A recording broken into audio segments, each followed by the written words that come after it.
Welcome to the 1000 subscriber Q&A special. I have written down the questions you guys asked. I decided we should do this in this format, even though last time it took around 2 hours to make just a few minutes worth of video. So let's hope it goes smoother this time. There will surely be some jump cuts here and there. Before we move on with the Q&A, I just want to thank you guys again. Thank you for pushing us up to over 1000 subscribers and for all the nice comments. This is not unscripted like last time. This time I do have some support. And sorry if I butcher any of you guys' names. I am Swedish. So, my man from Bulgaria, Viktor Kesarski, asks, I would like to know how you assess an investment as risky. And it's a great question. And it depends. Usually, risk is confused with volatility. But not for me.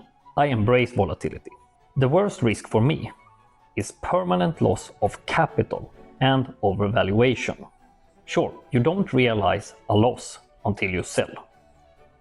But imagine buying a stock at all-time high that has already exploded, say 500%. Even if you buy more when that stock crashes, you may never get that capital back. There is a bunch of risks we need to consider, and it's case by case. There could be market cycle risks, risks of dividend cuts, financial risks, and uncertainty regarding any of these. But yeah, long answer short, permanent loss of capital and overvaluation, I would say.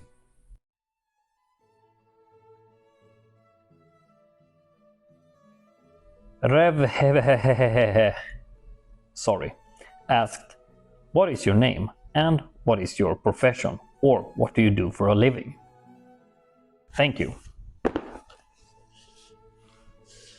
I won't answer the whole question. I can tell you my name. It's Linus, but in Sweden we say Linus. Sweden is a pretty small country, and my line of work isn't that big of a sector, and I wouldn't want to dox myself. There are crazy people on the internet. Not that I believe that you are one. And what I do for a living is I have a small business with one employee, and it is a physical job in the service sector. That's about what I can tell you today. A fellow Swedish investor and a subscriber, Excessum, asked me in an email, and I will translate this from Swedish. You look younger than me. He is 47. So, why did you choose the high yield strategy? And what is your worst investment, but where you have learned something important? Thanks for the question. I choose this strategy because when I ran the numbers, high yield is the fastest way for me to reach my income goals. Now, this doesn't mean growth or dividend investing is bad, but it makes sense for me. Of course, I can't just buy whatever with high yield, since I do see myself as a conservative investor. I want to have the freedom of choice to do whatever I want when I want to, and that is sooner rather than later. As for my worst investment, I would say either 3M or a Swedish real estate company called Castellum.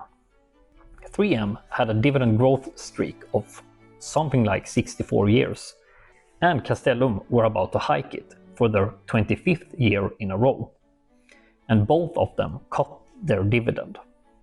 That made me realize, since dividend cuts could happen whenever,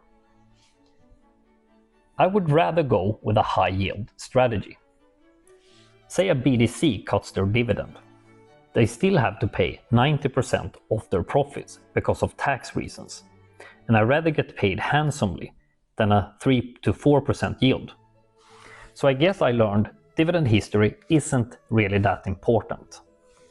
Magnus Olsson writes, awesome, good to see the man behind the numbers. How scary was that?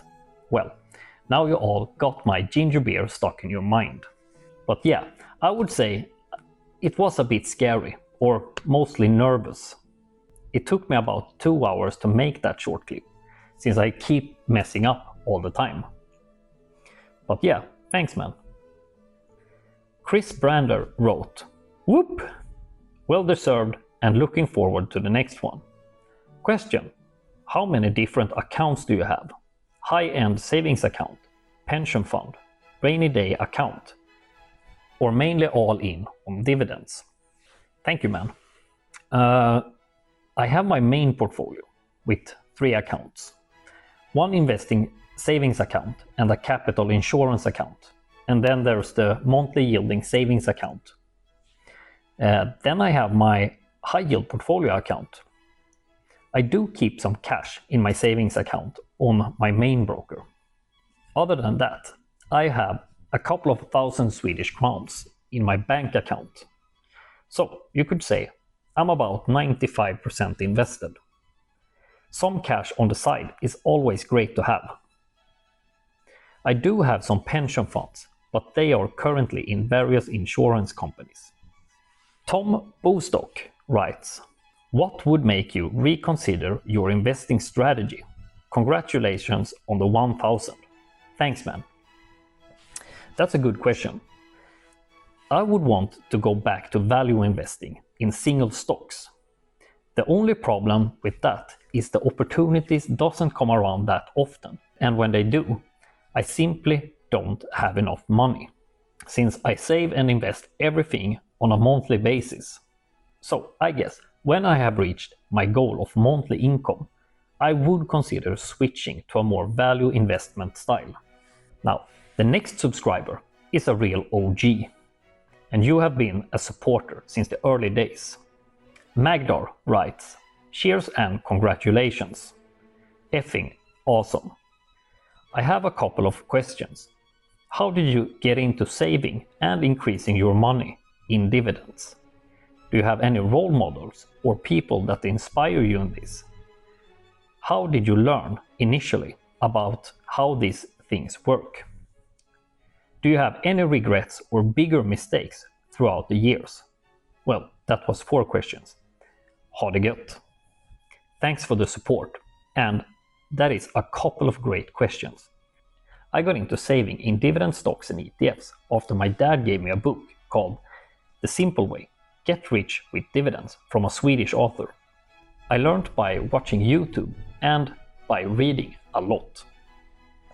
I usually get deep into things I enjoy, and I want to know everything. I guess that's the slight autism. I do have some role models. Warren Buffett is an easy one. You got Peter Lynch and a YouTuber called Value Investing with Sven Karlin. My uncle is also a kind of inspiration, since he has invested for much longer than me, and he also focuses on dividends and income investing. Well, I don't have any regrets. I tend to not look in the rear view mirror. But there have been some mistakes. To name a few, Electrolux, 3M and Castellum are surely my biggest mistakes as for now. Time will tell, I guess. But I have somehow gotten out without any major losses. I usually keep cool and wait for better times, even if it pains me somewhat. Thanks again. Next question comes from my man from Germany, a fellow YouTuber, European income investor. By the way guys, if you haven't checked out his channel yet, make sure to check it out. He is an European investor who focuses on dividend ETFs, but without overcomplicating it, like I tend to do. He asked 3 questions. Do you have an FU number? That is, will you stop accumulating at some point? What will you do if your government gets crazy, like currently in the Netherlands, and steal even more money? Do you have big plans with YouTube, or do you just let it run and see what happens? Thanks. And thank you for the questions and your support, man. Yeah, I do have an FU number. My very first FU number is to have my investment income match my expenses. I live pretty frugally, so I need about 17,500 Swedish crowns per month today to pay my bills. But I would also like a buffer to reinvest and splurge if I were to live on the investment income. So I guess around 25,000 Swedish crowns would be enough. However, I don't think I will ever stop accumulating, since I love being busy. But like I answered before, I might shift strategy when I reach this point. Maybe it's value investing with a part of the portfolio, or I could always go for a more traditional dividend growth strategy. As for the question with the crazy government, well, let's just hope that never happens. I actually thought about this today. Since they tax unrealized capital gains, and from what I read, both unrealized and realized losses could get deducted. My first thought was covered call ETFs, since they usually stay pretty flat or even go down if they have a high yield. That would be my way to fight the taxation. But I can also move to another country. But yeah, if that happens, that is full communism. And like I said, let's hope it doesn't ever get there. As for my YouTube plans, I wouldn't say I have big plans for YouTube. I could maybe see this channel grow to maybe 5,000 subscribers. So I'm not aiming that high. I'm just sharing my passion for investing. And if I get paid a small amount from ads, I would be happy. I make pretty decent money from my business, and I think you know how much time YouTube takes. If I would want to grow massively on YouTube, I would need to put on a lot of time that I don't have right now. But you never know, I might sell my business someday, and maybe then I could put a lot more time into YouTube. So for now, I just let it run and see where it takes me.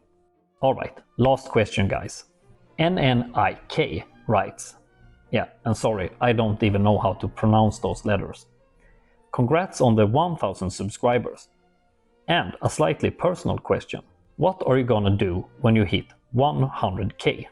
Because for 1 million, I already have a solution ready. And I got clarification that those 100ks are both subscribers and dividend income. And thanks. I don't know about hitting 100k subs, but I guess that would be my job then. And if that were the case, I could do that work from anywhere. So I guess I would travel and move to a warmer country maybe. Like maybe the Canary Islands. NNIK suggested I move to the Cayman Islands at 1 million subscribers because they don't have any taxes. That does sound like something I would be into. For the dividend income, if I had $100k per year, I would consider working part-time just to keep myself sane and busy. And I would live in a warm country during the winter months and enjoy the spring, summer and fall in Sweden. Since I do like living here actually. Alright, that's all the question guys. I hope you enjoyed it. Maybe we should do this another time. And again, I want to thank you guys for the support. I can't do this without you. So thank you guys and thanks for your continued support. Let's push to 2,000 subscribers. I'm the Swedish Dividend Investor and I will see you in the next one. Until then, stay smart, stay patient and keep stacking those dividends. Ha det gött!